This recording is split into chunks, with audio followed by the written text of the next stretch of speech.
as mulheres. Hoje, Iracema Silva vai falar sobre a mulher adúltera. A palavra é sua, Iracema, então. Oi, boa tarde. É um prazer, uma alegria estar aqui.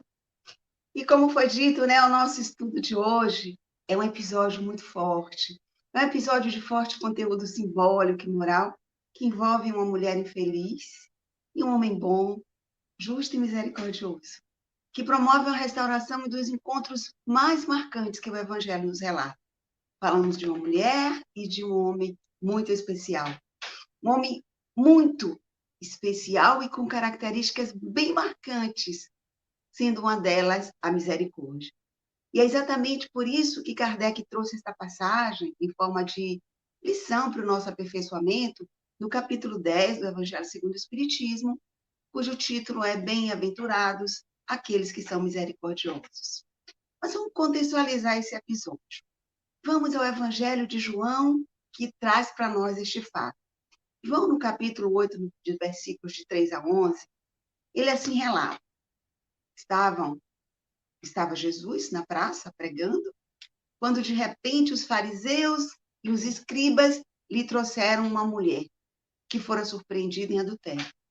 E pondo-a no meio do povo, disseram a Jesus: Mestre, esta mulher acaba de ser surpreendida em adultério. Ora, Moisés, pela lei, ordena que se lapidem as adúlteras. Aí João 8, 3 a 5. Humberto de Campos, no livro A Boa Nova, para nos contextualizar melhor com este cenário, com este episódio, com esta chegada, ele traz para a gente isso de uma forma bem detalhada, permitindo que a gente se desloque até aquele momento e possa perceber claramente o que aconteceu. Humberto de Campos diz assim: Jesus havia terminado uma de suas pregações na praça pública, quando percebeu que a multidão se movimentava em alvoroço. Imaginemos o cenário. Acontecia a festa dos tabernáculos, já estava no último dia da festa dos tabernáculos, né? A festa em Jerusalém, que reunia todo o povo. Várias pessoas, multidões vinham dos lugares próximos e até mais distantes para a festa dos tabernáculos, né? Uma das festas mais importantes dos judeus. E Jesus estava na praça, pregando não só para aqueles que já o conheciam, como muitos que estavam vendo e ouvindo pela primeira vez. E, de repente, nesse momento, chega uma multidão, imagina, alvoroço. Alguns populares mais exaltados prorrompiam em gritos, enquanto uma mulher ofegante, cabelos desgrenhados, faces macilentas, se aproximava dele, com a súplica de proteção a lhe sair dos olhos. E Humberto de Campos diz, a lhe sair dos olhos tristes. Os muitos judeus ali aglomerados, prossegue ele, hesitavam o ânimo geral, reclamando apedrejamento da pecadora, na conformidade das antigas tradições. Então, Humberto de Campos traz mais detalhado esse cenário e nos permite visualizar. Mas peguemos esse trecho onde João diz que ele trouxeram uma mulher, pondo-a de pé no meio do povo. Imaginemos essa mulher sendo arrastada, conduzida de forma humilhante, envergonhada diante de todo mundo e colocada de pé no meio do povo. Quem trouxe a mulher dessa forma tão digna? Os escribas e os fariseus. Quem eram os escribas e os fariseus? Os doutores da lei, os sacerdotes, os conhecedores da lei, a quem cabia respeitar e aplicar a lei. E o detalhe era que esses escribas e fariseus eram os inimigos de Jesus. E a gente começa a trazer essa mulher a Jesus, pessoas que eram inimigas de Jesus, enfim. E eles trazem, chamam Jesus de mestre.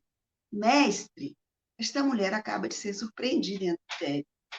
Esse mestre, de forma irônica, de forma dissimulada, porque eles não reconheciam Jesus como mestre. Mas era como se dissesse, mestre, senhor das leis, conhece as leis, traz lições para todo mundo, lições de amor, de perdão. Julgue este caso, que fere a lei de Moisés. E aí eles citam a Jesus a lei de Moisés, como se Jesus não conhecesse as leis de Moisés. Mas vamos aos detalhes. A lei de Moisés ordena que se lapidem as adúlteras. De fato, a lei de Moisés assim ordenava. Mas observemos o que diz a lei de Moisés. Lá em Levítico, no capítulo 20, no versículo 10, está lá escrito com todas as letras: se um homem adulterar com a mulher do seu próximo, será morto o adúltero e a adúltera. Ainda, Deuteronômio 22. Se um homem for achado deitado com a mulher que tem marido, então ambos morrerão, o homem que se deitou com a mulher e a mulher. Assim eliminará o mal de Israel. Esta era a lei de Moisés que eles alegavam, que eles traziam para Jesus. Já como se dissesse, eu estou lhe trazendo um fato, estou lhe trazendo a lei. Mas se ela foi surpreendida em adultério, havia um adúltero. Não há adultério unilateral. Por que centralizar o peso da culpa apenas naquela mulher? Por que os dois não estavam ali para serem julgados? Os líderes que arrastaram aquela mulher até Jesus já estavam violando o princípio de justiça da lei de Moisés que eles alegavam. Aí nós já começamos a perceber, a ficar clara essa intenção deles. A má fé, alterando os procedimentos que alegavam conhecer para criar uma situação embaraçosa para Jesus diante de tantas pessoas. A mulher deveria ter sido levada perante o sacerdote, que era o doutor e aplicador da lei. Todavia, ela foi levada diante de Jesus e todos que ali estavam, numa situação e um julgamento humilhante, público, por um pecado íntimo, o que não era correto dentro dos procedimentos. O fato imputado era considerado grave, sim, feria as leis, a pena prevista era a pena de morte, mas o julgamento da conduta não poderia ser feito sem um procedimento baseado na lei. Lei que eles estavam distorcendo. A lei, porque a lei invocada, a lei de Moisés, observem bem, meus irmãos, a lei invocada, aquela lei de Moisés, também prevê como deveria ser o julgamento. Está aqui, ó, na Bíblia. Em Deuteronômio 17, 6-7, está escrito o seguinte: por depoimento de 2 ou 3 testemunhas, será morto o que houver de morrer. Por depoimento de uma só testemunha, não morrerá. Prossegue a lei de Moisés. A mão das testemunhas será a primeira contra ele, para matá-lo, e depois a mão de todo. Assim eliminarás o mal do meio de ti. Ou seja, as testemunhas, aquelas testemunhas que de fato presenciaram o fato, que são testemunha de viso, como costumamos dizer, e que teria dado depoimento durante o julgamento, na forma da lei, iniciaria a execução após a sentença. E o que se via naquele momento era a praça, a multidão que levava aquela mulher, todos com pedras na mão. E ele vira para Jesus e fala: Moisés, na lei, manda que tais mulheres sejam apedrejadas. E tu, pois, que dizes? João, no Evangelho, faz uma observação logo depois dessa frase. João diz assim, que eles diziam isso para tentarem Jesus e terem de que o acusar. Aí a gente tem que parar para pensar. Ora, se eles estavam naquele momento constituindo Jesus, o juiz dos costumes do povo, do que poderiam acusar Jesus? Vamos entender qual era exatamente a intenção dos escribas e dos fariseus. Como inimigos do mestre, eles queriam deixá-lo em um dilema diante do todo o povo que seguia, que ouvia Jesus. Levaram diante dele uma pecadora, um fato concreto, o que prescrevia a lei de Moisés, e havia muitas testemunhas do que o mestre iria dizer. Eles queriam de Jesus uma das possíveis respostas. Sim, podem apedrejá-la, ou não, não devem apedrejá-la. Se Jesus dissesse sim, podem apedrejá-la até a morte, a lei de Moisés manda que faça isso, Jesus estaria indo contra a soberania de Roma. Roma governava Jerusalém. E por que Jesus iria contra a soberania de Roma? Porque a pena capital só podia ser aplicada pelos governadores romanos. Os judeus não tinham autoridade para condenar e executar a pena sem autorização. Eles não tinham o poder de executar a pena de morte. Isso, então, seria usado contra Jesus. perante as autoridades romanas, com testemunhos de todos que estavam ali na praça. Além disso, eles também queriam mostrar ali diante do povo a contradição de Jesus entre o que ele dizia, as suas lições de benevolência, de amor, de perdão, com aquilo que Jesus estava mandando fazer, apedrejar até a morte uma mulher. Se Jesus dissesse para não apedrejar, na visão dele, seria uma absolvição, uma liberação da conduta. Jesus estaria indo contra a lei de Moisés, que mandava apedrejar os adúlteros. A mesma lei que Jesus afirmava não ter vindo para destruir.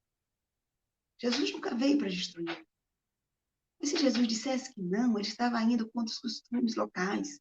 Chocaria aquele povo fiel à lei judaica e às noções de moral. Então, eles criaram uma armadilha, pois qualquer que fosse a resposta de Jesus, eles teriam motivo para acusá-lo. Daí a observação de João no Evangelho, de que, ao dizer aquilo, eles estavam querendo ter algo para acusar Jesus. O que fez o mestre? O Evangelho prossegue dizendo que Jesus abaixou-se e começou a escrever na terra com o dedo. Permaneceu sereno, silente, aquele silêncio necessário, não para que ele fosse refletir o que ele ia fazer, não para ele buscar a resposta para aquela situação, não que Jesus estivesse se sentindo embaraçado, não. Jesus estava sereno. E o silêncio de Jesus era como se quisesse dar um tempo para que eles ouvissem seus próprios pensamentos, para que eles percebessem o que estavam fazendo, o erro que estavam cometendo. Jesus permaneceu silente. No entanto, eles continuaram a interrogar. E tu, o que dizes? Jesus se ergue com a autoridade que lhe compete, com a autoridade de quem é possuidor, e simplesmente diz para ele: aquele que dentre vós estivesse sem pecado, atire a primeira. Depois, abaixando-se de novo, voltou a escrever no chão. E Humberto de Campos relata que, nesse momento, por toda a Assembleia se fez surgir uma surpresa inquietante. Eles foram tomados de surpresa. As acusações morreram nos lábios mais exaltados. O susto com aquilo que Jesus tinha dito. A multidão ensimesmava-se para compreender a sua própria situação. Enquanto isso, diz Humberto de Campos, o mestre pôs-se a escrever no solo despreocupadamente. Jesus continuou com o dedo a escrever. E aí vem aquela indagação, meus irmãos. O que Jesus escrevia? Muitas vezes nos perguntamos, e muitos estudiosos perguntam. Nós sabemos que Jesus nunca escreveu, Jesus não deixou nada por escrito. Mas o que podemos considerar neste momento, neste ato de estar com o dedo escrito, quando foi dito a ele que existia uma lei de Moisés que mandava se apedrejar e matar aquela mulher? Jesus simbolicamente estava escrevendo uma nova lei. Assim como a lei de Moisés foi escrita pelo dedo de Deus sobre a pedra, Jesus simbolicamente escrevia no chão com o dedo de Deus encarnado a lei da indulgência, da justiça, da misericórdia, da decência no julgamento, da compaixão e do amor. Era o dedo de Deus encarnado a grafar no chão, diante daquilo que estava acontecendo, uma nova forma de se conduzir determinadas situações que envolvem o erro e um pecador. Jesus, com isso, com o seu silêncio, com a sua serenidade, evidenciou que percebera a manipulação das circunstâncias. Com a sua palavra, que não tem pecado que atire a primeira pedra, ele foi assertivo na consciência de cada um. Ele mostrava que, em relação ao fato que estava ali acontecendo, havia uma irregularidade, um outro erro, um grave pecado, um adultério unilateral, um julgamento tendencioso e praça pública. Isso tomou a todos de susto. Jesus desmonta essa estratégia sem a necessidade de responder sim ou não. E, ao mesmo tempo, confere a eles o poder de agirem com autorresponsabilidade a partir de uma reflexão de ordem moral, de ordem pessoal. Não era mais a mulher que estava sendo julgada ali, e sim cada um fazendo a sua autoacusação. Quem não tiver pecado, atire. E nesse momento, no Pai Nosso, Emmanuel, com uma frase no capítulo 85, Emmanuel diz que o longo e espontâneo silêncio que então se fez constituiu a mais eloquente que qualquer declaração verbal. Silêncio longo e espontâneo. Jesus agiu de tal forma, na sua inteligência magnífica, que eles ficaram sem argumentos para uma acusação formal contra a mulher, e sem autoridade moral perante a multidão que assistia. Nós podemos pensar, o que terá passado pela cabeça de cada um quando Jesus falou, aquele que estivesse em pecado? Pensemos. Eu cá pensei comigo, o que será que passou na cabeça deles? Muitos ali já teriam cometido adultério, sido desonestos, corruptos, violentos, até mesmo assassinatos. Aquele que estivesse em pecado, isso bateu. E certamente eles devem ter pensado, Jesus conhece meus pecados? Jesus conheceria esses pecados? Meus erros serão expostos em praça pública? Ele me denunciará se eu seguir com um apedrejamento? O meu julgamento obedecerá à lei ou poderá ser distorcido também? Se eu for impiedoso com esta mulher, será que Deus também será comigo? Imaginemos que tudo isso possa ter passado pela cabeça daquelas pessoas. Quem estivesse em pecado, o que Jesus está me dizendo? Essa deve ter sido a preocupação e pensamentos passaram na cabeça daquelas pessoas. E João relata que eles, ouvindo Jesus falar aquilo, se retiraram. Aos poucos foram saindo um após o outro, afastando-se primeiro os mais velhos. Lógico, os mais velhos, talvez uma trajetória de equívocos, erros e pecados bem maior do que os mais jovens, que certamente ficaram a esperar a manifestação dos anciãos, daqueles mais antigos que levavam essa turba querendo apedrejar a mulher. Todos vão embora e abandonam o caso. Não havia mais acusação, não havia mais julgamento, as várias irregularidades ficaram expostas e era motivo de vergonha para os doutores que diziam seguir a lei judaica. Escorraçados pela própria consciência, sim, a sua própria consciência, com os questionamentos que devem ter feito a si próprio. Todos saíram, deixaram cair ao chão as suas pedras e foram envergonhados, deixando o local. O mestre não censurou o delito, recomendando a lapidação da mulher, nem a liberou de responsabilidade, considerando-a inocente. Não, Jesus levou cada um dos acusadores a se perceberem tão pecadores quanto a mulher que eles acusavam. O seu processo de autorreflexão. Jesus apenas retirou da multidão o direito de julgá-la, tornando o seu erro público, expondo-a à humilhação em praça pública, sujeitando-a ao escárnio de todos, sem direito sequer a um processo justo. E Kardec nos chama nesse momento a atenção, no Evangelho, quando ele diz, para que a gente tenha clareza do comportamento, da atitude de Jesus, ele diz, Jesus não proibiu a censura ao mal, uma vez que ele próprio nos deu exemplo, tendo feito até mesmo em termos enérgicos. E nós vimos no Evangelho que Jesus também sabia ser enérgico na hora de corrigir, sabia ser carinhoso na hora de orientar, sabia ser prudente, ensinou a prudência até mesmo no silêncio.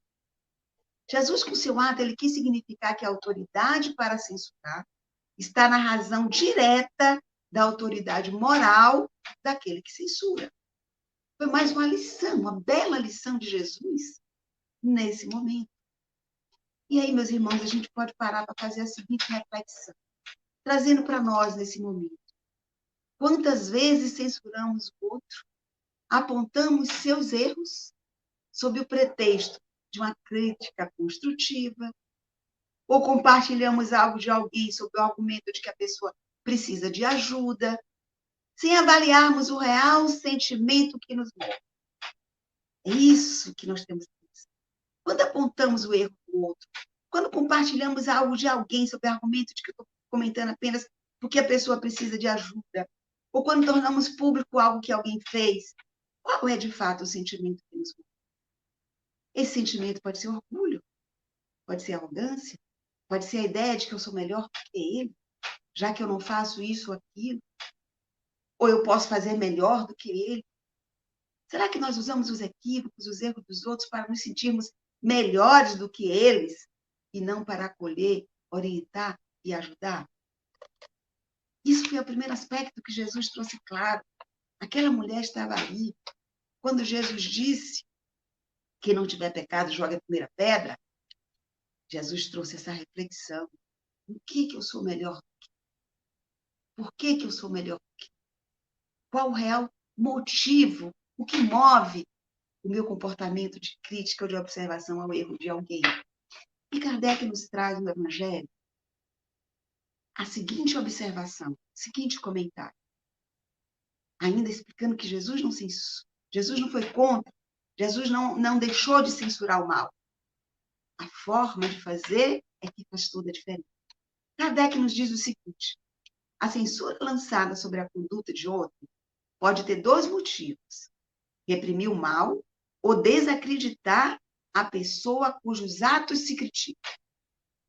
Este último motivo, ou seja, desacreditar a pessoa, não tem jamais desculpa, porque é da maledicência e da maldade. O primeiro, reprimir o mal, pode ser louvável e torna-se mesmo um dever em certos casos, uma vez que disso deve resultar um bem. E sem isso, o mal não seria jamais reprimido da sociedade. O homem, aliás, não deve ajudar o progresso do seu semelhante? E ajudar o progresso é também corrigir os erros e os equívocos da pessoa. Mas é a forma, o sentimento que me move a fazer aquilo. E aí Kardec conclui dizendo: não seria preciso, pois, tomar no sentido absoluto o princípio.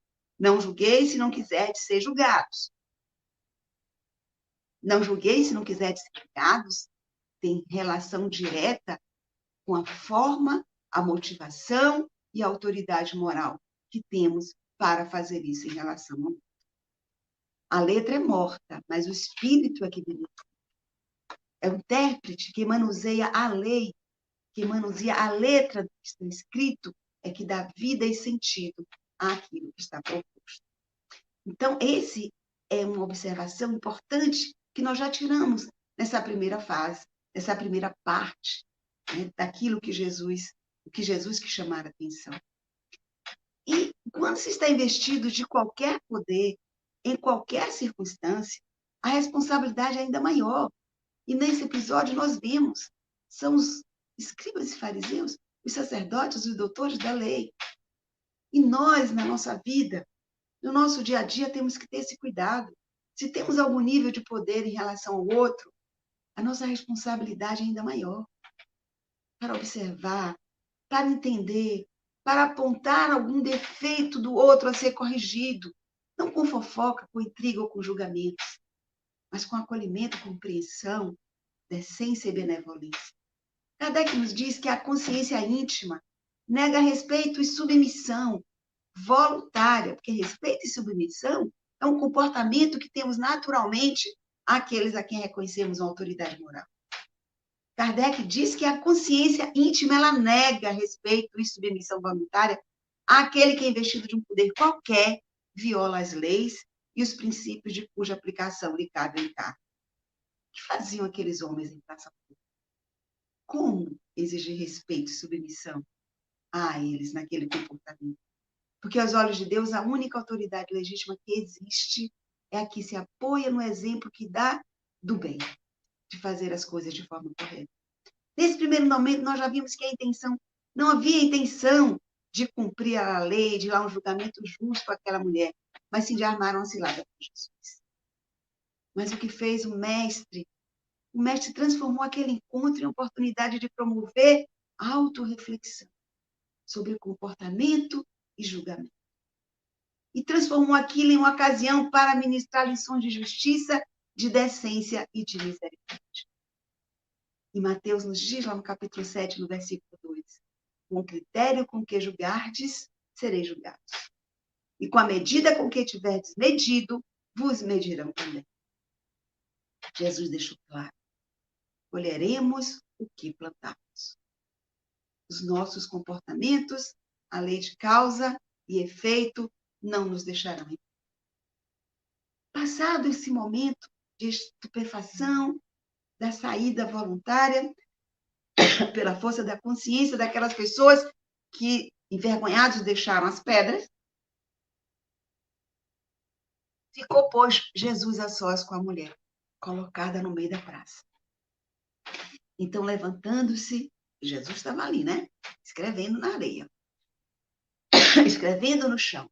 Então, levantando-se, perguntou-lhe Jesus: mulher, onde estão os que te acusam? Ninguém te condenou? E Humberto de Campos nos diz que a mulher, com o rosto, com a mão na face, envergonhada, olha e diz: não, Senhor, ninguém me condenou. Então Jesus lhe disse: eu também não vos condenarei. Vai-te, e no futuro não tornes a pecar. Licença, gente. E aí nós vamos ver, Jesus estava aprovando aquela conduta? Não, de forma alguma. Jesus estava dando absolvição àquela mulher, não sentando aquela mulher? Também não. Ela cometeu um crime diante da lei de Israel. Jesus tinha autoridade moral para condenar a sua conduta? Tinha. Mas Jesus não tinha função de juiz.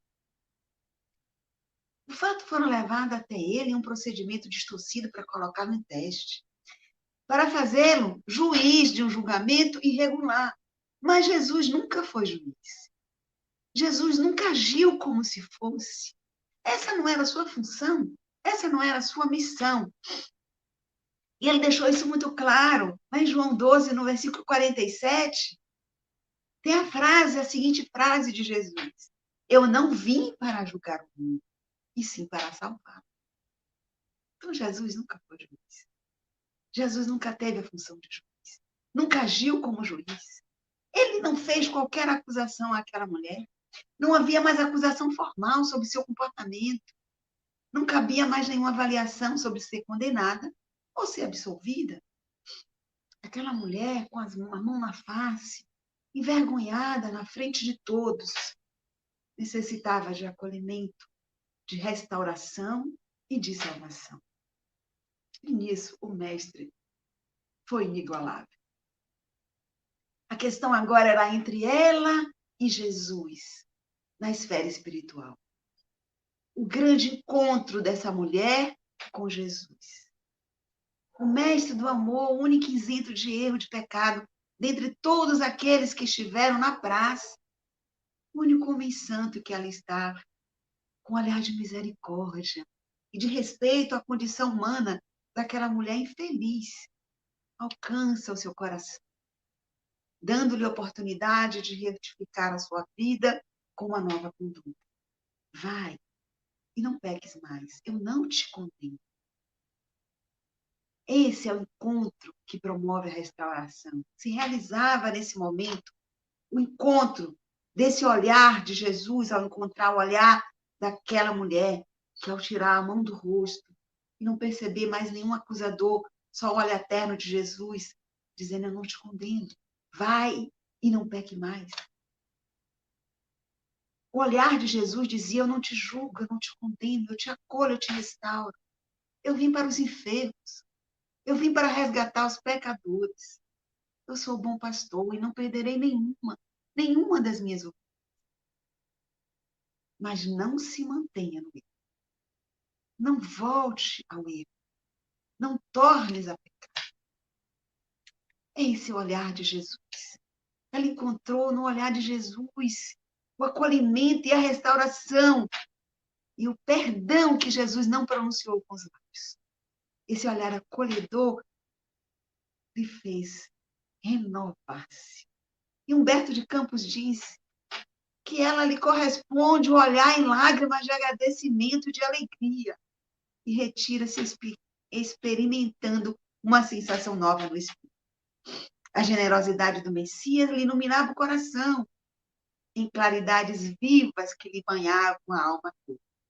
Humberto de Campos é lindo nesse relato desse encontro maravilhoso. Jesus, repensemos, Jesus com a sua atitude, Jesus chama a atenção para o valor e a força do arrependimento sincero das pessoas. Que diante de Deus isso é o suficiente para sermos e nos sentirmos perdoados. E Emmanuel, no Pai Nosso, diz o seguinte: o ensinamento de Jesus, na expressão vai e não peques mais, é suficiente e expressivo. O médico divino proporciona a cura. Vai, eu não te condeno, vai e não peques mais. O médico divino proporciona a cura. Mas se não a conservamos dentro de nós, ninguém poderá prever a extensão e as consequências dos novos desequilíbrios que nos sitiarão em vigilância. Vai, não peque mais. Esteja vigilante. Esteja vigilante. Que lições esta passagem do Evangelho de João nos traz? Jesus provocou o processo de autoanálise. Pensemos. Agora, diante da história, dessa restauração, desse olhar de Jesus, o processo de autoanálise que ele nos convida a fazer. Estou eu isento de erro? Como está a minha vida? Tenho autoridade moral para criticar, censurar, atirar pedra em alguém? É isso que Jesus está nos propondo. O meu olhar às pessoas que cometem erros é de compaixão, misericórdia ou de acusação? Eu tenho clareza de que preciso melhorar a minha conduta e me tornar uma pessoa melhor a cada dia? São essas reflexões, essa autoanálise que Jesus pede que nos façamos. Atire a primeira pedra se você estiver isento de pecado. Kardec nos diz que essa máxima faz da indulgência um dever, pois não há ninguém que dela não necessite para si próximo. Ela nos ensina que não devemos julgar os outros mais severamente do que julgamos a nós mesmos, nem condenar no outro aquilo que desculpamos em nós. Antes de censurar uma falta de alguém, diz Kardec, veja se a mesma reprovação não pode ser feita sobre você. Autorreflexão, autoanálise. Jesus também provocou o processo da autorresponsabilidade. Se você estiver em pecado, choque a pedra. A responsabilidade sobre você é sua. Qual é a reflexão que devemos fazer? Estou consciente de que devo me vigiar para evitar cair em erros? Isso é autorresponsabilidade. Tenho estado atento para não culpar os outros pelas minhas dificuldades, pelas coisas que não alcanço, que não consigo, pelas coisas que me acontecem. Estou atento para não culpar o outro. Estou trabalhando para não julgar, não criticar, não apontar defeito nos outros, e sim cuidar da minha reforma íntima. Autorresponsabilidade. Estou assumindo a responsabilidade pela trajetória da minha vida, pela minha evolução espiritual. Eu estou deixando a vida me levar. Deixa lá para ver o que vai acontecer. Vou caminhando para ver onde é que eu vou chegar. Jesus chamou a responsabilidade. Se você estivesse em pecado, atire a pedra. Jesus provocou o exercício do perdão. Consciente das minhas falhas, eu tenho exercido o auto-perdão com sincero arrependimento. O auto-perdão é o primeiro passo para o exercício do perdão. Eu preciso me perdoar para que eu possa continuar. Eu tenho fortalecido o sentimento de indulgência em relação ao outro, ajudando-o a prosseguir. Como está a minha indulgência? A minha autoestima reflete o mandamento de Jesus? Amar ao próximo como a si mesmo? Como posso amar se não me cuido? Tenho cultivado esse amor próprio, cuidando das minhas emoções, dos sentimentos, afastando mágoa e rancor para que eu possa deixar esse amor florescer e dar amor ao outro. Com minhas condutas, meu comportamento, meus sentimentos, é sempre de ódio, rancor, raiva, reclamação, críticas a tudo e a todos. Como eu posso ser cristão e amar ao próximo se eu não tenho esse amor a mim? Jesus disse: amar ao próximo como a ti mesma. Cuida primeiro de ti, para depois você poder cuidar do outro. Você não pode dar aquilo que você não tem. Esses foram os exercícios que Jesus propôs nesse encontro maravilhoso, nesse momento de aprendizado. E essas reflexões, meus irmãos, devem ter acompanhado a vida daquela mulher. E ela se fortaleceu para prosseguir respondendo positivamente a cada uma delas. Não só pela misericórdia de Jesus naquela praça, como também pelas orientações que dele recebeu naquela noite. Sim, naquela noite ela o procurou e pediu para segui-lo, porque ela não sabia que rumo dar a sua existência. E ela voltou a Jesus. Jesus a recebeu com carinho. E ela contou ao mestre toda a sua vida de amargura, de abandono pelo marido, que a deixava em absoluta solidão. E agora também abandonada pelo sedutor, o seu parceiro do adultério. A sua tragédia pessoal aumentara, porque acrescida agora do desprezo e da zombaria de todos, sem lar e sem saber o que fazer, nem para onde seguir. E ela foi a Jesus. Pediu ao Senhor um roteiro, uma lâmpada acesa de esperança, a fim de prosseguir. Esse relato, meus irmãos, esse encontro, está no livro Caminhos de Jesus. Quem nos faz esse relato é a Amélia Rodrigues, pela psicografia de Divaldo. Ela relata esse encontro à noite desta mulher que foi a Jesus. E lá ela relatou toda a sua vida infeliz. E olha o que Jesus diz. Jesus a acolheu, penetrou naquela alma ansiosa e sofrida, nela encontrando as dores da humanidade através dos tempos e considerou bondoso. A paciência e a confiança em Deus serão as tuas providências iniciais, que te facultarão a cura e a renovação da saúde. Cometido erro, ele passa a pesar na economia social e a sobrecarregar a consciência culpada. Não é de importância o que os outros pensam de nós e a cobrança pela impiedade com que desejam fazer justiça. O problema íntimo é o vital. E somente quando o homem se reintegra no conceito da ordem, do bem, é que pode fruir de tranquilidade.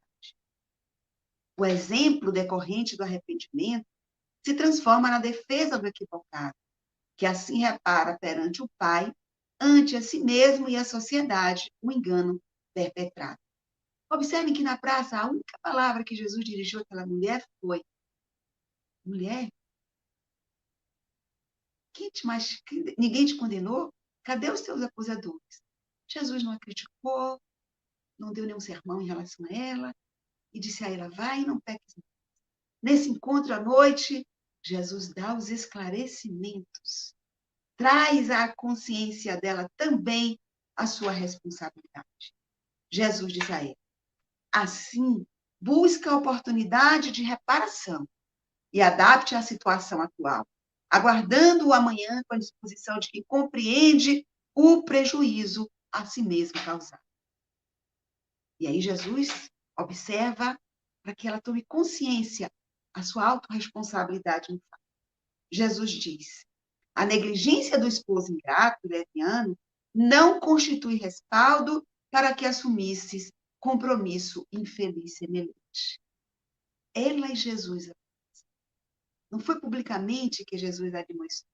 Não foi publicamente que Jesus lhe trouxe à consciência a sua responsabilidade completamente no fato. Porque ela chegou contando todas as suas dificuldades e como o marido a tratava. Então Jesus disse isso: a negligência dele não justifica o seu comportamento. E porque ele é doente também, vivendo no organismo comunitário, alienado do amor, não tem condições de estender-te a mão amiga, quando dele necessitas. E conforme de ti, no futuro igualmente dependerás. A vida é feita de permutas que facilitam a felicidade para todos, sem cujo concurso faz-se mais difícil. Segue, porém, renovada pela certeza do triunfo, porquanto todo aquele que se levanta da queda encontra apoio na fé e na luta para afirmar-se. O Pai Criador não desampara filho algum e vela devotado por todos. Vai, filha, disse Jesus, e não sofras mais. Aqueles que se arrependem e buscam ensejo de redenção, encontram. Há sempre um lugar no rebanho do amor para as ovelhas que retornam e desejam avançar. Aonde quer que vais, eu estarei contigo. E a luz da verdade, no achote do bem, brilhará à frente, clareando o teu caminho. Essas foram as palavras de Jesus. E ela foi restaurada pelo Mestre. 10 anos depois, na cidade de Tiro, uma casa humilde de aspecto e rica de amor, recolhia peregrinos cansados e enfermos sem ninguém. Uma mulher que traía na face desgastada vestígios de grande beleza e decadência, reunia ali os infelizes, limpava-lhes as chagas e falava-lhes de Jesus. Tornara-se, por isso, querida e respeitada por todos. Um cair de tarde amena, chegou trazido por mãos piedosas, um homem chagado, em extrema penúria, quase morto sob o fardo de 1000 vicissitudes. Recolhido com carinho, teve as úlceras lavadas e aliviadas com ungüentos medicamentosos, recebendo caldo reconfortante das mãos da caridade.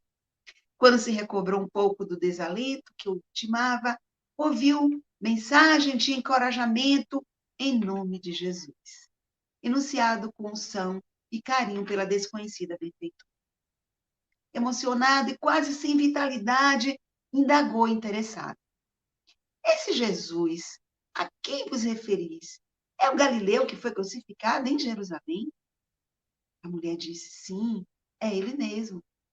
Morreu por nós, mas volveu ao nosso convívio para nunca mais deixar-nos. E vós, perguntou o homem, o conhecestes para ter de certeza de que os seus ensinos são verdadeiros? Ela disse, sim, eu o conheci. Oportunidade quando a mim ele salvou. Também eu tive a honra de o conhecer, respondeu um moribundo quase sem forças, mas não soube beneficiar. A vós ele salvou, mas eu, egoísta e mau, o detestei, afastando-me da sua presença confuso e amargurado.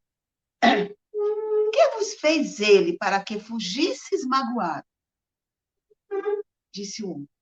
Salvou a minha mulher, que adulterara contra mim, e não me concedeu uma palavra sequer de consolação. Não pude compreendê-lo, então. Abandonei a companheira a quem eu felicitara com os meus vícios e envenenei-me de tudo.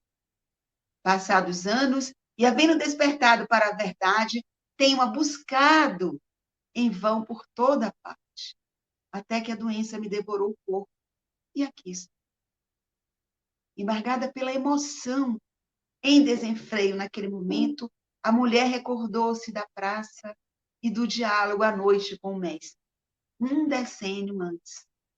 Reconheceu o companheiro do passado e, sem dizer-lhe nada, segurou-lhe a mão suavemente e o consolou, dizendo: o arrependimento do erro, a confiança em Deus e a paciência são os primeiros passos para a reparação de qualquer delito.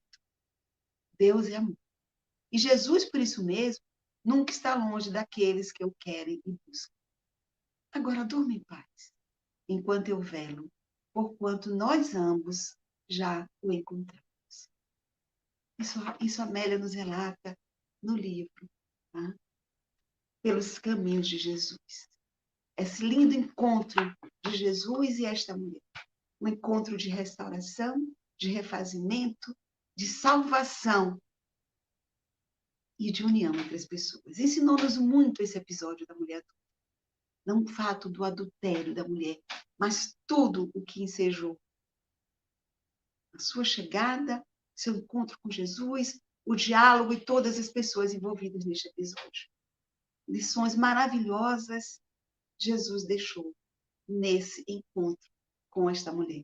Uma mulher que não tem nome, a mulher adúltera, cuja história serve para que todos nós tenhamos consciência e observemos em quem estamos adulterando, a quem estamos traindo com o nosso comportamento.